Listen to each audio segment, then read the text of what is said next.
when you create that static model of who you are, then you have to defend it, because who would you be without it? And so we become reactive and defensive around who I know myself to be. And for me, there's this really clear choice. You can be who you know yourself to be, or you can be present.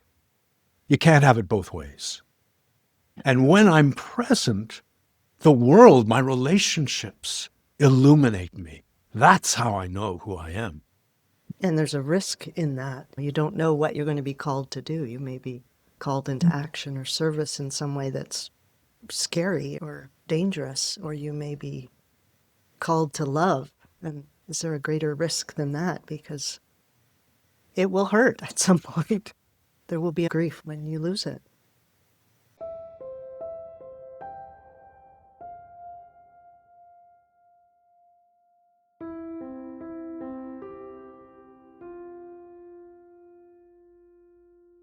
What if your body is not something you have, but is something you are?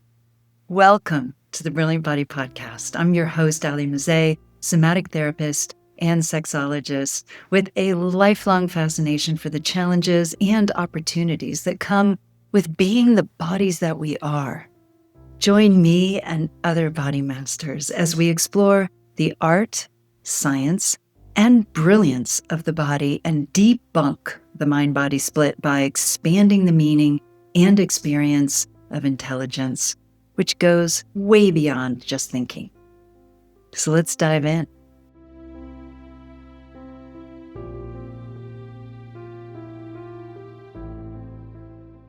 So when I was thinking about Valentine's Day and what gift I could give to you, I immediately thought about two people who know so much about love and marriage. My dear friends, Philip Shepard and Allyson Woodrooffe, who are two of my favorite people in the world and who have one of my favorite marriages in the world. And sure enough, this conversation taught me all kinds of things about love and life. And now I get to share it with you. Happy Valentine's Day. I hope you get as much from this conversation as I did. Allyson Woodrooffe is the co-director with Philip Shepard of the Embodied Present Process, TEP, and a certified professional coactive coach. Through one-on-one coaching and the workshops and trainings that TEP offers, she helps people come home to their breath and their bodies, acting as a transformative space holder for their personal journey. Philip Shepard is recognized as a leader in the global embodiment movement. He is the co-director of the Embodied Present Process, which offers courses online, one-on-one coaching sessions, and workshops, retreats, and facilitator trainings worldwide. Philip is the author of 2 books so far, Radical Wholeness and New Self, New World, and co-author of Deep Fitness. When I was thinking about a Valentine's episode, I was thinking about couples I admire and love. And you two are who came to mind in heart and body. And so I thought, okay, who better to speak to? And not just because I assume you have a very good marriage. I've observed that you have a very good marriage, and I've heard that you have a very good marriage, but because I would love to talk to you today about how embodiment has benefited. If you use that word, I don't tend to use that word very often, but I know people foist that word on you both a lot because that's the umbrella that's out there to try to talk about the body and what I call the body's brilliance, what you call a variety of other amazing things. So I would love to just explore with you how being the bodies that we are, attunement to the bodies, the sensitivity of our bodies, the receptivity of our bodies has informed and resourced you as a couple and as individuals in a couple. Using the word embodiment, just to contextualize that, another synonym I'd offer would be presence. Another synonym would be wholeness. Another synonym would be intelligence in a holistic fashion. So we tend to break our intelligence into, I feel from the heart, I think with the head, but to bring that into coherence is presence, is wholeness, is embodiment for me. Yay. That was done neatly and quickly. Glad we got that straight right off the bat. Thank you. Yeah. Go ahead. You're just making me think of what's catching my eye is the word on our table, which you can't see, Allie, but it's hexeity, H-A-E-C-C-E-I-T-Y, and we have it painted onto a piece of copper that's embedded in our table. And hexeity means thisness. So it's like this reminder all the time, even subconsciously, just thisness. The quality of this. So And what does that to- feel like for you? Well, Yeah. it's a dropping in. It's this little reminder that just I land here. It brings me to a disclaimer that I think we'd both be comfortable making, which is in no way do we want to say we've sorted out our relationship and we've got the secret that everyone can benefit from. No, our relationship is something we are present to, we are sorting out in every moment. There's nothing fixed about it. There's nothing assumed about it. It's how we navigate, and it doesn't mean it's how anyone else should navigate. We're both really wary about holding ourselves up as some ideal to which others should aspire. No, We have no. all the warts and flaws of every other relationship. But that's precisely why I wanted to speak to both of you, because it is something that's alive. It's in process. Yeah. It's unfolding. how, yes, it's how some of us refer to the body, the soma, as something that is constantly in movement and in presence at best, as opposed to some sort of deadened version or concept or set of constraints or set of assumptions or all those things that so many relationships are from the get-go, from even before getting into them, because it's a concept so many people have of what relationship is. That's a particular interest of mine. I'll put this out from the beginning about sexuality, for example, that we have such preconceptions about what even sex is and what it looks like and how to do it and how to have it done and all these things that we miss the thisness of what is there. So I understand it in that realm better than in a long-term relationship because it's been a long time since I've been in one. So I want to just assuage any concerns that I am idealizing your relationship in terms of how it is as a noun. I perceive it as a verb, very much a verb, and would love to learn more about it precisely because I think so few people explore relationship that way, in this living way, in this organic, constantly evolving way, which is also, by the way, why so many people are struggling with their relationships and getting into polyamory and all these different iterations of relationship, because this very staid, structured concept we tend to have of relationship doesn't work for so many people. So again, it sounds like what you just described is that your sense of presence very much informs the presence of your relationship as well, that it sounds like, are they one and the same in a sense? Like you are present to yourself, but you're also hopefully present to the other and to what you are as a third entity, the relationship itself. Would you describe it that way, or how do you describe your experience of it?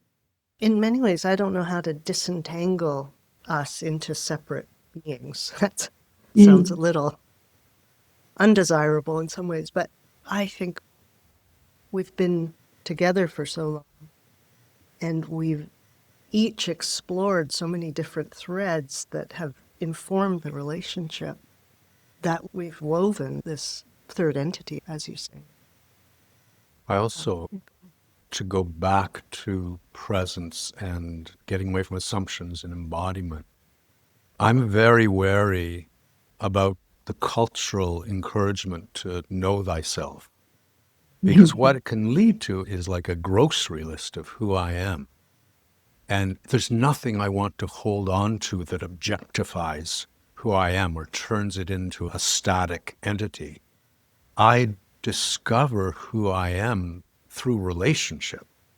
There's nothing independent of relationship, that I am called into being by relationship. So I stand before a tree and if I'm present to it, I am illuminated by it. I watch a child playing on a sidewalk. I am present to that child. I'm illuminated by it. So who I am is illuminated by the world. And There's nothing that more deeply illuminates who I am than the presence of Allyson. And what I'm so cautious in bringing to that is, in the same way that I'm cautious about saying I know who I am, I would never presume to know who Allyson is, to know what she's feeling, what she's thinking. No, I look to her to discover who she is in this moment and am illuminated by her being as that happens. Whoa, that so busts the perspective of Esther Perel about relationship that she speaks about in Mating in Captivity, where have you read that? She gives this dialectic between, either you have the electric eros novelty, don't really know your partner and it's insecure, but it's exciting, or you have the person, or you think you know the person and you need that sense of familiarity and normalcy in order to have children and have a sense of relaxation in your daily life. And the reason why sparks and love and eros dies in long-term relationship is because we start to assume we know the other person. And so you don't keep renewing both yourself and your sense of who the partner is. And that's why eros dies in long-term relationships. So that's the thesis of it. And it takes until the last chapter or two in the book where she finally says, well, if you learn to tolerate novelty and uncertainty and danger in your long-term relationship and realize that you don't know your person as well as you think you do, that's the key to rediscovering eros in relationship. That was the basis of her fame and fortune. To was me, that what's missing from that is the body. Mm-hmm. Security is, there's one security that no one can take from me, and that is the security of my being, dropping down to the pelvic bowl, resting in my core. And there's such a difference for me between security and safety is contingent on circumstances, the lock on my door, the money in my bank account, whatever it might be. And there's a certain point at which safety becomes anti-life, because life itself isn't safe. You're going to get sick, you're going to get hurt, you're going to feel loss and grief, you're going to die. Life isn't safe. And I think what happens in our cultural mindset is we recognize that life isn't safe. And so we conclude, well, maybe if I'm less alive, I'll be more safe. And we make ourselves smaller. Okay, so let's bring in the whole issue, concept, experience of monogamy in that, which is largely for people to feel safer. I mean, that's really what monogamy can be about. It can be, at best, about dedication and engagement and fully committing to one person, but it can also be about, I don't want to share this person because they might leave me, or I don't want to have to include things that I'm going to be too uncomfortable or threatened by. So how would you include that into your perspective? I'm just feeling my way into that. Go ahead if you, I'm just sitting with it. It's a really interesting question. Yeah. In other words, can you feel secure even if you might lose Allyson tomorrow for one reason or another? My guess is you'd say, well, I'll let you say it, but the more we can keep connecting to that security, the easier it is for us to navigate our external circumstances, even when your most significant other decides on a different path. I don't know. Yeah, I've no way of knowing how I would react if I lost Allyson tomorrow. But when I feel into it, my sense is that I would feel gratitude for every moment we've had together. And this monogamy thing is interesting. It's like there is this vein of gold running through creation that I call Allyson. And I am being enriched by it, and I will never mine to the bottom of it. It will never be exhausted. And it is through that deepening relationship that I deepen into myself. She has a clarity of being that I learn from every single day. And if there's a limit that I find in the relationship, I've learned to recognize that's a limit in me, have desensitized. I have lost some connection with my wholeness. So beautiful. How is that to hear, Allyson, that somebody loves you that much in that way? It's so deeply moving to me. There's tears running down my face. Yeah, thank you for asking that, because I know sometimes I deflect. I'm like, I bet that was a lot. Yeah. and sometimes I can receive it fully and deeply Mm. and feel similarly. I think one of our wedding vows that we wrote for ourselves was, may we always be coming into becoming together.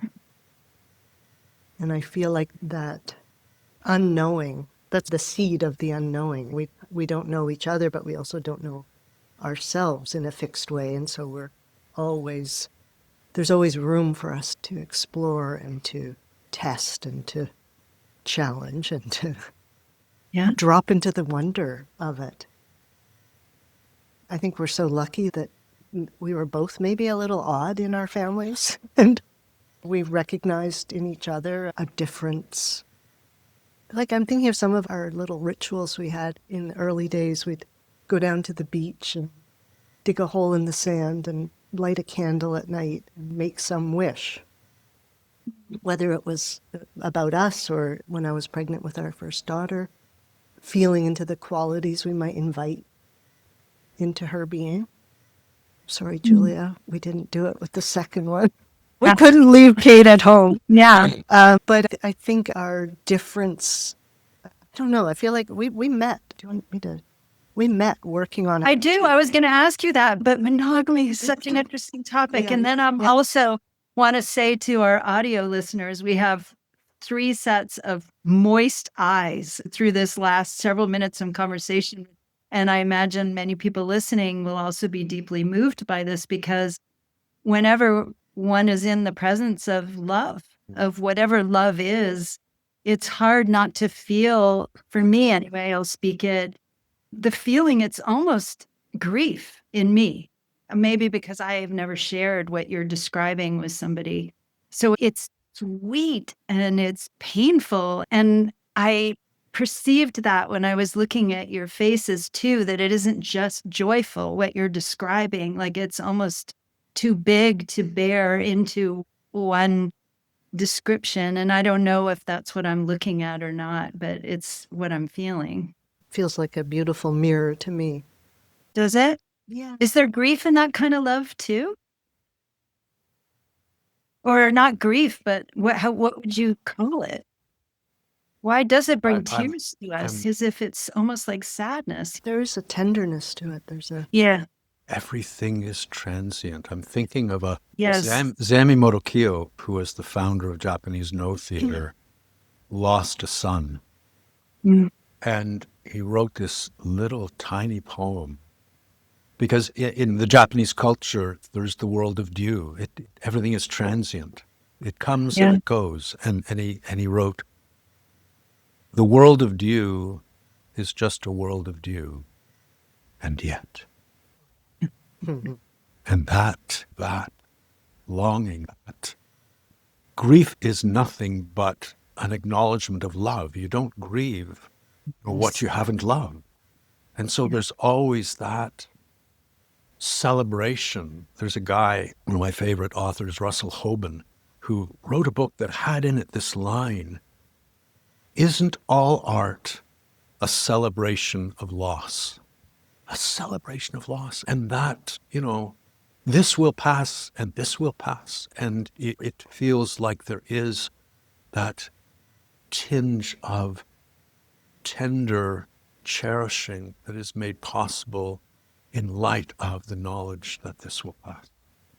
Yes. And having is it courage or I don't even like the word willingness, the acceptance to, in exchange for that great love, to accept that great loss as well, whether it's through death or somebody falls in love with somebody else or whatever it is. Of course, it is transient. So, of course, Shakespeare's brilliant saying, it's better to have loved and lost than never to have loved at all. And yet so many people choose, if not love, they choose a lesser love. They choose a dampened down, well, I know you and I think you're this and I will only feel you so far, or I'll only invest in this so much, or that kind of thing. I also, just to add to that, if I may, I also think that if you're not embodied, love is dangerous because it pulls you out of yourself. Suddenly your gravitational center shifts and you're reaching for it and making demands of it and placing expectations on it. Yes, as if you need that other person in order to be what you actually are and forget. And they will inevitably let you down too. If you're not in yourself, they're going to do things that you then blame them for how they land in you. We've got a great story. I want to hear that story. And then we're going back to your origin story, which I very much want to hear. A friend of ours recounted it, so we weren't there, but he was sitting in the living room with his dad. They were watching a television show, and his mom was in the kitchen baking something. And they heard the oven door open, and the mom pulled something out, and it slipped and fell. And they could hear this happen. And then they heard from the kitchen, "Now look what you made me do." My memory is they could see her. Oh, that's right. And she turned and looked at her husband and said, "Now look what you made me do." So we use that line regularly, which I think speaks to humor as one of the great forces in our relationship. Sometimes it's very playful. I think we delight in making each other laugh. And sometimes there's a little edge that helps diffuse a situation or shift the energy. But I love that we love to laugh together. I think others might not find anything we find funny. Back to that recognition of a co-weirdo. Yeah, exactly. Like your particular brand of weirdness obviously resonated all those years ago. So tell us about all those years ago. How did you meet? We met in 1988, a million years ago, working on a low-budget sci-fi feature film that has never made it off the cutting room floor. Well, I didn't know that. Yeah, and I was working as the director's assistant, and Philip was the main actor. And Were you playing an alien? No, it has not that time. No, I've been sent to outer space. Yeah. Oh. And it was difficult. The project was difficult because there was no money. We were in these crazy locations, like an abandoned metal factory and a shuttered psychiatric hospital, and just locations long outside. days, long nights. Oh, yeah, brutal hours. And you got to see the best and the worst of each other. Not really that there was a lot of worst, but we were in this hard situation. I think other people who do hard things together find you come away at the end of it with some, maybe not even just hard, doing a theater show or doing some really intense project together. You bond in a certain way. And I think we saw each other. I'm really grateful for that. We never dated. We got to know each other working together. We did have a sort of a funny courtship because I was still in film school in Vancouver, but we had met in Toronto where Philip lived. And I went back to school, back to Vancouver, and he would phone me every Friday night at 9 p.m. Vancouver time, which was midnight Toronto time. So a little cramping of my style in university, having to be home at 9 p.m. And we wrote letters. We wrote so many letters over a full semester. And then I moved in with him in January. So did you leave school? Or you were finished with school? I dropped out to move across the country and in with a penniless actor. But also because she wasn't... The program I was in was struggling and it was difficult. And so I had planned to continue my studies here, but there wasn't a great program. So I joined a filmmaking co-op and took courses, and then taught courses that made films on my own. And obviously your love was able to withstand, I wouldn't go so far as to say poverty, but it sounds like it was pretty slim pickings for quite a while. Yeah, but it was so simple. Our needs were so simple. I don't know. We never really felt like it was a struggle. You didn't? I don't think so. So it didn't become an issue or a strain between you? No, we both were good at just getting jobs, whether it was carpentry or I worked for a couple of filmmakers. I did all sorts of random jobs. We just cobbled together a living. It was so much easier, I think, than it is now. And I was an actor and was doing theater, which of course makes almost no money. But at that point, I designed and built houses from scratch. There was nothing you needed in the building of a house that I couldn't do. So I'd do a theater show and, oh, we need money. I'd pick up my tools and do a carpentry job. So we had enough. And I think our culture loses sight of enough so quickly. We're goaded by the sort of consumerist ethic to lose sight of enough. I think the billionaires who still need more money for what? So Yeah. we were blessed. We were blessed with that as well. And that you shared that. Certainly that's a core value to share with someone else because, of course, financial discrepancies can get the better of a lot of couples. Yeah, and I'm not saying that it's not a strain over the years, especially when we had kids and Yes, I imagine. Yeah. need new clothes and new shoes and very real things. I was about 40 when I realized, oh, money does matter to a certain extent. Does help to have some funds. What's a core difference that has been difficult, if you have any? There is a discrepancy in our sort of public profile. So we are partners, intimate partners in the work that we share together, the embodied present process. And I tend to be upfront more and recognized more. And Allyson has such gifts to offer. She understands the work better than anyone else on earth. And so there's been that imbalance. It is an imbalance, but I feel, and I hope Allyson does too, that we're moving to find ways of restoring balance to that. Yeah. I'd say we're navigating that. Because of my background as a graphic designer and web designer, I ended up doing a lot of the technical functions that need doing. But more and more, I've started creating courses and sharing them myself. I love that. And hopefully, maybe this experience today will encourage you both to do some relationship courses together. I'm so glad you said that because we've talked about it. And I think we were waiting for this book to be finished.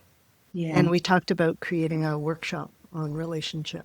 Yeah, I was going to ask you about that, Allyson, too, because I was listening to an interview recently with Gabrielle Reese, who's married to Laird, the surfer guy. They're this athlete power couple, and you would recognize them if you saw them. They're absolutely beautiful. They've both been in the limelight. They're both Olympians, and they're magnificent body beings and huge in their businesses. And they were discussing spotlight and how he tends to be more in the spotlight than she does, even though she's obviously as accomplished and in some ways more so, and how that's been for her. And she used this beautiful metaphor about when you're the flower as opposed to the roots or branch, where one is more glamorous in how it appears, but that it's inextricably related to everything else, which I think would be a fair description of the two of you. And yet it can be really irritating when I was in a couple where all the attention was going to him a lot. And he,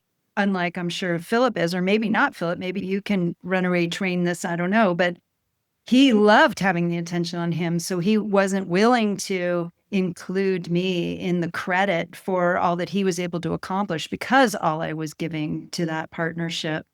So has that ever been difficult for you in a way that has caused friction or tension? Or is it just like, this just doesn't feel as good. We got to keep finding better ways. I think it's been difficult in some ways, but not necessarily ways that have caused friction or tension. Yeah. For me, what they've caused is a fair bit of self-reflection and curiosity about what I might be feeling. So I don't,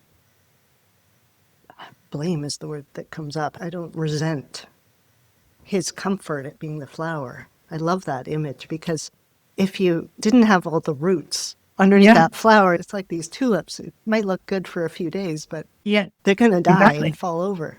Yeah. And the two are, that whole is needed to be here in the world. And that's that sense I have of us, that we're so interwoven, it's hard to disentangle us from each other. And I do, yeah, I've been an actor all my life. There's a lot of light I'm running into it. An audience. But there's no part of me that wants to hog the limelight. I yearn for the world, for more people to feel the gifts that Allyson has to offer. And I was the shyest child that might ever have been born in Toronto in 1967. I would hide under tables if somebody spoke to me at a family gathering, or I burst into tears on my birthday when they sang happy birthday as a child. And I would say that sharing this work together and deepening into my body being in my way has allowed me even to do this without shaking. 10 years Yeah. ago, I think I would probably have turned it down, the opportunity to speak with you like this. And so the work has given me a forum in which to get more comfortable in front of people. I was always comfortable behind the stage. He was the actor, I'd be behind the curtain, doing things, supporting. And now when we do a facilitator training, for example, we're together at the front of the room and working together, and it's really exciting. And it's so rich having that other voice, not just me, but this diversity of perspectives, this different sensitivity brought to the work and explaining it and helping people understand it. I'm so happy you used the word sensitivity, because that's where I was going to go next, about shyness and how much shyness has to do with tremendous sensitivity. And it's, as we know, it's usually framed in such a negative way. And I've really learned a lot from you, Philip, to celebrate sensitivity as intelligence. And I was wondering whether that really helped you come out of your shyness, or more of your shyness, Allyson, by just that reframe alone, that maybe he learned from you. I don't know, but I'm wondering to what extent just being able to reframe that and realize, wow, this isn't a weakness. This isn't something to be ashamed of. This is something magnificent about my being and ability to connect even in greater detail and vivid engagement. Could I contextualize Yes, please. sensitivity? Because I kick against the notion that intelligence is our ability to reason in an abstract fashion. It's one part of our intelligence, but for me, our intelligence is a spectrum of sensitivity. And any sensitivity is a form of intelligence, whether it's to a child's tears or to birdsong or to legal argument. And a sensitivity is necessarily reactive. If the retina did not react to light, we wouldn't see. And so that reactivity has to be grounded. And I think that when we accuse someone of being too sensitive, to me, there's no such thing as being too sensitive, but sensitivity needs a commensurate grounding in order to become coherent. Without the grounding, it is incoherent. And I think as a child, that overwhelm was feeling so much and not knowing that there was this grounded quality that was missing. Yeah. Just being on, just feeling the turbulent wave like an ocean froth, being kicked around on the top layer, and not knowing I could put my feet down into that sand and feel rooted and connected. Is that one of the main things you've learned from Philip? Or being with him, I should say? Yeah, I'm maybe slightly getting ahead of myself, but I'm remembering a moment when we were doing a facilitator training in Ireland, and we were going out on our own outside in the space in this beautiful bog on a hill. The retreat center was called Bog Hill. And I don't remember the actual practice we were doing, and I was very much a participant in the work at that time rather than facilitator at that point. And I remember my voice coming from my pelvic floor Mm. and just releasing into the world and weeping with the newness of it and the gratitude and the sadness at having denied that voice to myself for so long.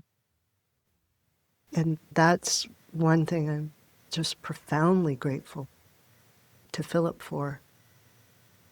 In his explorations of reclaiming the body, coming back to the body, how they've helped me. Mm. It's interesting, we found a box of my papers from the early university days and high school, and in it, like the notes and the questions and the little scribblings were so much about wholeness, and they weren't the same language, but the questions were so similar to scribblings that we've found of his over the years. And I just think that there was something in our recognition of each other back in the bowling alley. I think that's where that was one of the locations that we filmed in. On the stairs in that bowling alley, there was this little moment of recognition. How many weeks in was that, or days into that, of your meeting? Many. Yeah. It was towards the end, I'd say, of the project. But I can't even remember if it was a 6-week shoot or an 8-week. Yeah. It felt like it was months, but Yeah. I think it was 6 weeks. yeah. And so it would have been like the 4th week, the 5th week. Yeah. Yeah. When things started to really combust or Yeah. Yeah. So, When the recognition started to dawn. Yeah. amazing. And when I told my mother that I'd met someone very special, this look of concern came over her face, and she looked at me and she said, "Darling, does she realize how different you are?" And you said, yes, she does. I think I laughed. You love it. What is one of the main things you've learned from Allyson, Philip? What I feel every day is her clarity of being. And I bask in it. I am guided by it. I stand in awe of it.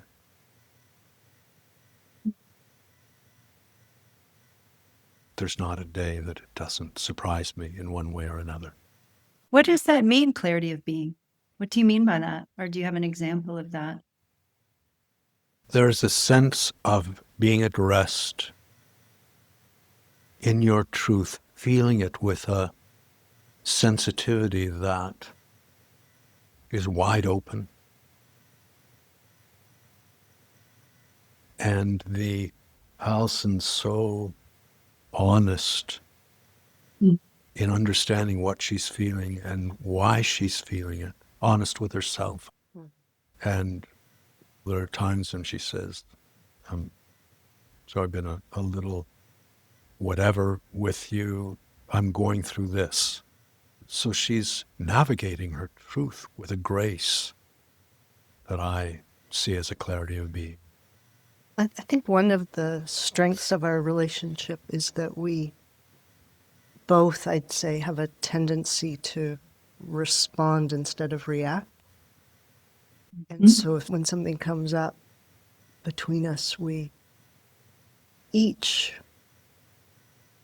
there's not that immediate pushback against something. There's a sort of pausing and feeling like, whatever it might be, is this real, or what am I feeling, or what needs to happen here? And we have somehow a sort of unwritten agreement of being able to take the time or take the space to feel into something that the other doesn't have to jump in and fix, but also to find the clarity and the truth of whatever that moment is. And inevitably, whatever needs to happen emerges out of that. It could be a small hurt or something. I'm reminded of this couple we met in Parsboro, Nova Scotia in the late 80s at a yard sale. And she and her husband had been married forever, and we were about to get married. And she said, well, the secret to a long marriage is communication. And I think for me, what that means is being able to feel what you are actually feeling rather than what you should be, or just not putting things on the other person, feeling for yourself. And then the communication comes out of that truth. I might add to that if there is a misunderstanding or disagreement, I want to know what she sees. I want to know how she understands it. My impulse isn't to impose on her how I see it or how I understand it. Her eyes, her sensitivities illuminate the world for me. And I want to know what I'm missing. Yeah. How do you think it is that is so rare? I hear people complaining constantly about men who won't take responsibility, who aren't curious about what their partner's feeling, who feel threatened by any kind of emotion. It's the opposite of what you're describing, which of course is the predominant experience. I don't know how to ask it positively or negatively. Like, how did you get this way? Or how is it that other people got that way? What is your view on that? And why are people so threatened, particularly men people, by exactly what you're describing, is getting to learn so much about their partner, their female partner's experience, or any gendered partner's experience? Why is there defensiveness rather than curiosity? Yeah, I agree that it's rare, and I would say it's about as rare as embodiment is. And they're correlated. I suspect I that they are. suspect so. And the other thing too is that you can't get away in our culture from this idea that humans are men and women are a subcategory of human, that the male perspective is the right perspective. The male perspective is the perspective of the intelligence of the head, not the intelligence of the body. Look how that's worked out for us. Yeah. You know what? We live in this capitalist system. What does capitalism mean? Well, it comes from a Latin word meaning head. Capitalism is headism. So the values, the ways of being, the correct solutions, this idea that technology will save us, which I see as a very male understanding or belief. What we lack, our deficit, is a deficit of self-knowledge. No technology is going to improve a self-reckoning. And so our beliefs, our values are, when you're a member of the status quo, you make so many assumptions. And these assumptions model the world for you and tell you who you are, and you hold on to them. And you come back to the body, and you are suddenly permeated by the currents of life. And you are not in a position of dominance. You are participant and carried by and guided by the subtlety of the life of the world around you. And so to come back to humility is to come back to humanity. They share the same root. Humus, earth. We are human beings. We are of the earth. And we are striving to disconnect from the earth and go higher. And what the body does is restores that fundamental relationship that allows you to feel yourself at rest on the earth. We're always at rest on the earth, but we've stopped feeling that. And the body understands that so deeply. The body understands belonging in a way that the male imperative feels itself exceptional and doesn't really belong. There's so much in our culture that is corrosive of our humanity. You just used the word self-knowledge, even though at the beginning of the conversation, you talked about it isn't all about self-knowledge. But in this context, you were speaking about it differently.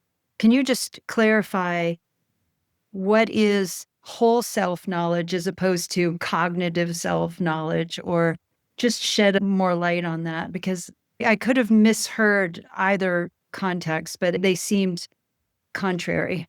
Yeah, so what we're encouraged to do is to create a static model of who I am. Okay, that's how you meant it the first time. When you create that static model of who you are, then you have to defend it, because who would you be without it? And so we become reactive and defensive around who I know myself to be. And for me, there's this really clear choice. You can be who you know yourself to be, or you can be present. You can't have it both ways. And when I'm present, the world, my relationships illuminate me. That's how I know who I am. Mhm. And there's a risk in that. You don't know what you're going to be called to do. You may be called into action or service in some way that's scary or dangerous, or you may be called to love. And is there a greater risk than that? Because it will hurt at some point. Yeah. There will be grief when you lose it. Can I ask what has been the most challenging passage or passages in your relationship?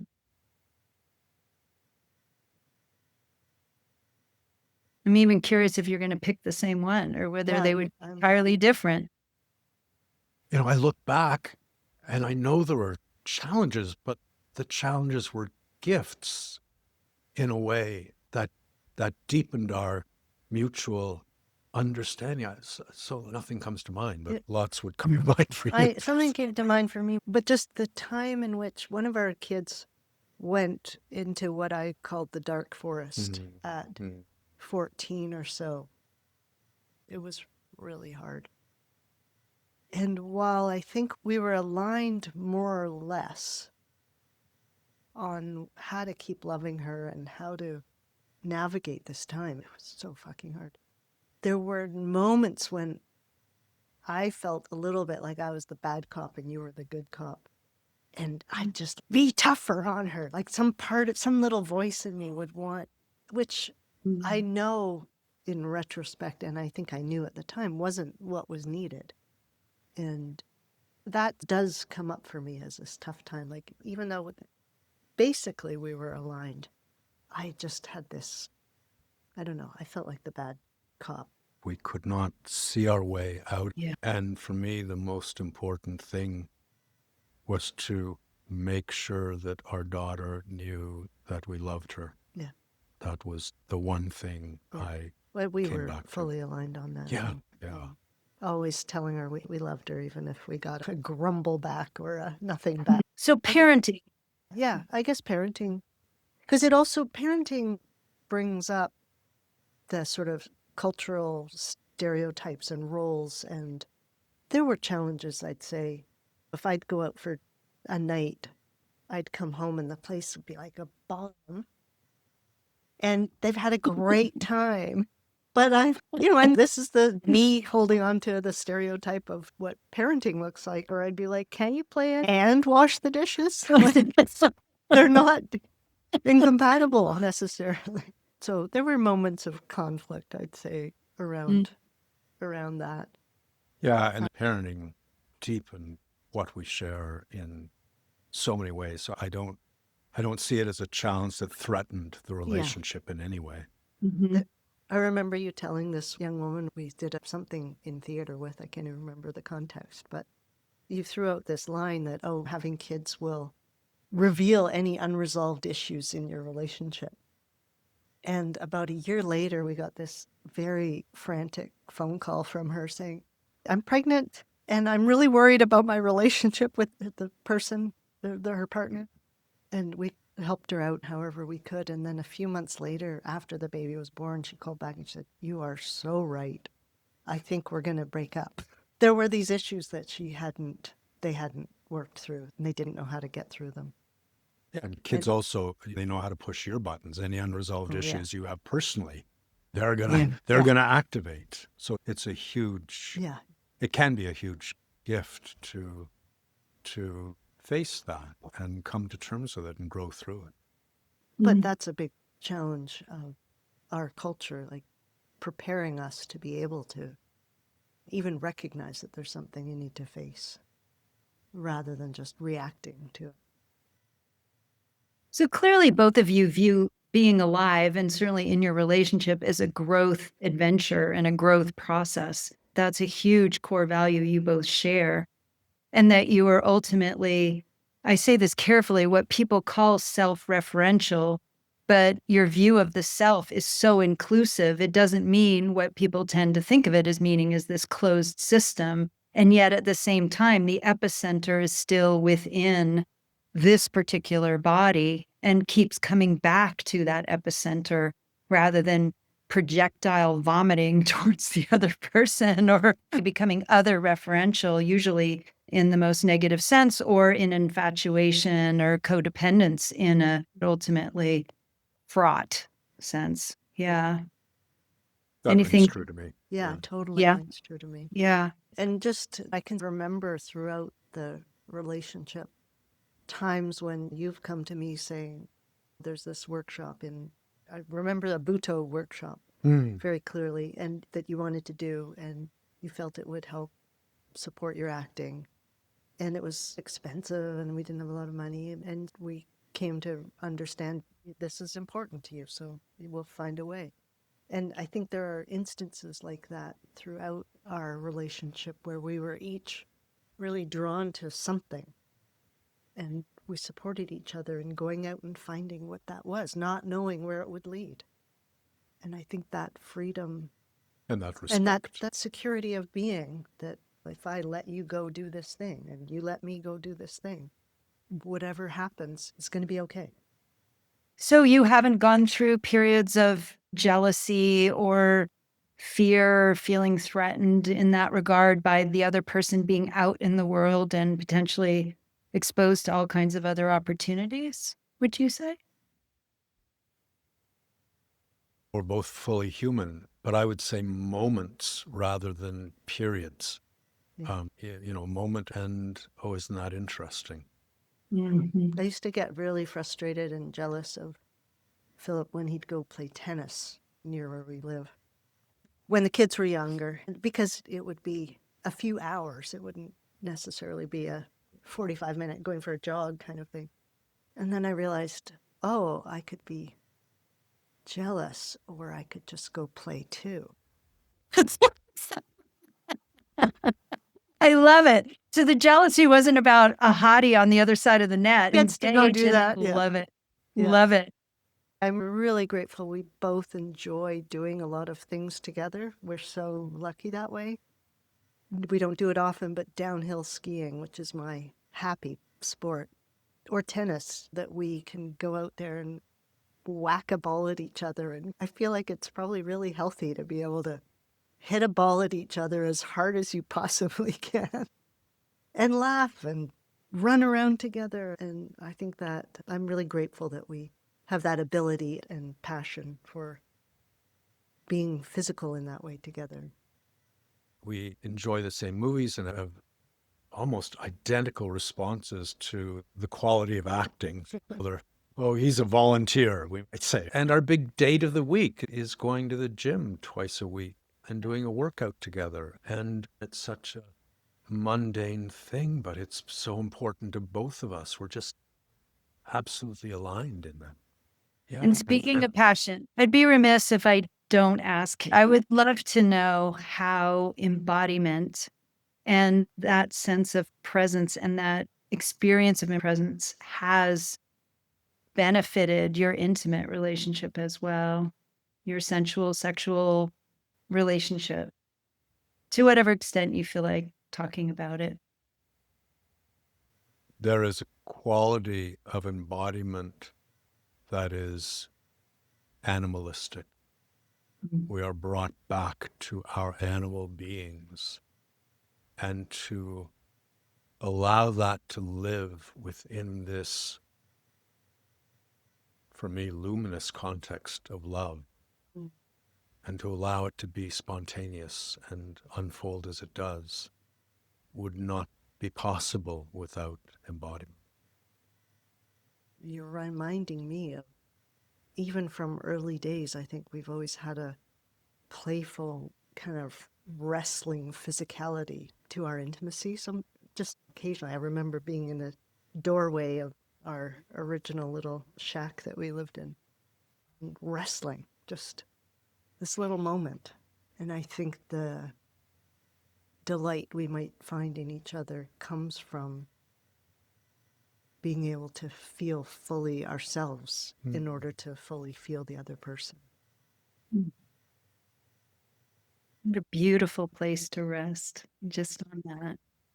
Thank you both so much. It's been a delight, Allie. I just adore you both and admire you both so much as individuals and as a partnership. And I really hope and pray that this is received as the gift that I'm meaning it and hoping it for it to be, for people to really get a renewed sense, using your word, an illuminated sense of what is possible in love and partnership, because I think the world really needs a whole new version of it. So thank you for sharing yours, because it's really exquisite. It's been a joy, Allie, being with you and exploring this territory together.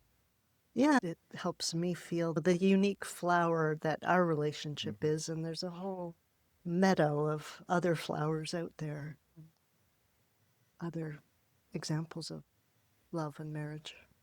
And when you create your workshop, your couples workshop, whether I'm a couple or not by then, hopefully I will be, I'm going to come. Beautiful. We'll have a spot waiting for you. Thank you. Thank you. All right. Lots of love to you Lots both. of love.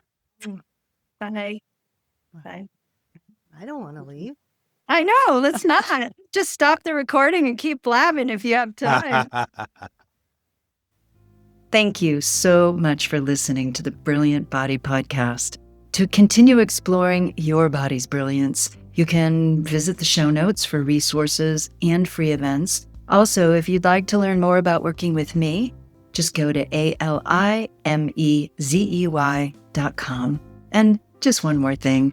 There's a reason why podcasters blather on about ratings and reviews, because they truly help these conversations reach more listeners who are ready to reclaim their brilliance too.